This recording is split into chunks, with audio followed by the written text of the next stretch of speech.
कक्षा 11वीं अर्थशास्त्र में हम लोग समंकों का चित्रों द्वारा प्रदर्शन पढ़ रहे हैं और आज इसके अंतिम भाग का अध्ययन करेंगे जो है त्रिविमा चित्र।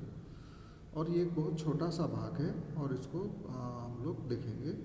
जब प्रदर्शित की जाने वाली राशियों में बहुत अधिक अंतर हो तो त्रिविमा चित्रों का प्रयोग किया जाता है।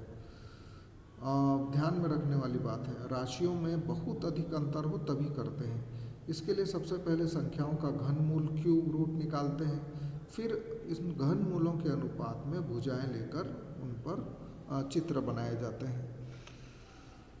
घन का मूल्य लंबाई गुणित चौड़ाई गुणित ऊंचाई होती है, तो घन इसके लिए मूल्य का लघु गुणक ज्ञात करके उसको 3 से भाग दिया जाता है और प्राप्त राशि का प्रति लघु गुणक ही घनमूल होता है।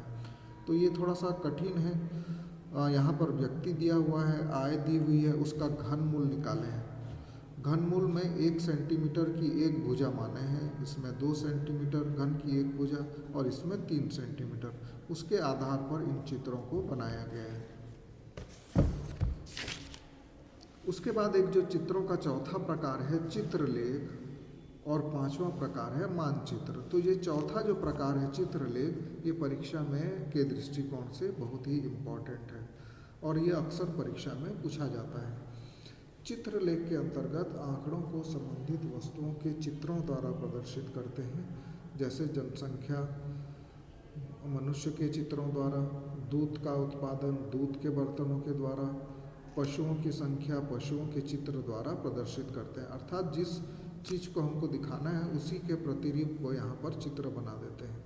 यह रीति बहुत प्रभावशाली होती है और जन साधारण की समझ में आसानी से आ जाती है। जैसे जो दूध के आंकड़े हैं उसको चित्रलेख द्वारा कैसे प्रदर्शित करेंगे। रूस 4000 लीटर उत्पादन होता है, भारत में 3000 लीटर होता है, तो उसको हम लोग रूस का 4 दूध का बर्तन बनाकर दिखा दिए हैं। भारत का 3 है तो इसको 3 दूध के बर्तन बनाकर दिखा दिए हैं। उसके बाद है मानचित्र। सांख्यिकी आंकड़ों को मानचित्र के द्वारा बहुत ही आकर्षक रूप में प्रस्तुत किया जाता है। मानचित्र में प्रायः जनसंख्या का घनत्व, वर्षा, उपज, तापमान, भाषा, खनिज पदार्थ आदि का वितरण प्रदर्शित किया जाता है और इनमें अनेक रंगों का प्रयोग करके इसको आकर्षक और सुबोध भी बना लिया जाता है। इस प्रकार मानचित्र सांख्यिकी जानकारी को भौगोलिक आधार पर प्रस्तुत करता है।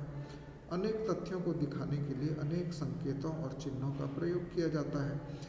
मानचित्रों का अध्ययन तो आप लोग कक्षा 6वीं से 10वीं तक भी किए होंगे, जहाँ पर हम मानचित्र के आप लोगों ने बनाया भी होगा, मानचित्र परीक्षा में भरा भी होगा कि कैसे जनसंख्या को, नदियों को, पहाड़ों को हम लोग प्रदर्शित करते हैं और कितना आकर्षक रूप रहता है वो जो मानचित्र होते हैं उनका। तो इस प्रकार आज के इस वीडियो में ये 2 चीज़ों को ध्यान में रखना है। एक तो है चित्रलेख, अर्थात जिस चीज़ को हमको दिखाना है, जैसे मनुष्यों की जनसंख्या दिखानी है तो मनुष्य बनाकर दिखाएंगे, दूध का उत्पादन दिखाना है तो दूध के बर्तन के माध्यम से दिखाएंगे, पशुओं की संख्या दिखानी है तो पशुओं के चित्र बनाकर दिखाएंगे। उसके बाद मानचित्र में क्या होता है ये आप लोग जानते हैं, इसमें बहुत सारी चीज़ों को ध्यान में रखा जाता है। इसमें सब चीज़ आ जाते हैं, जनसंख्या का घनत्व, वर्षा, तापमान, भाषा, खनिज आदि का वितरण हम लोग मानचित्र में प्रदर्शित कर सकते हैं। तो इस प्रकार आज के इस छोटे से वीडियो में बस इतना ही। अब हम लोग अगले अध्याय का पढ़ेंगे जो है समंकों का बिंदु रेखी प्रदर्शन। इसके कुछ प्रश्नों को भी हम लोग लिखेंगे क्लास में, ऑनलाइन क्लास में।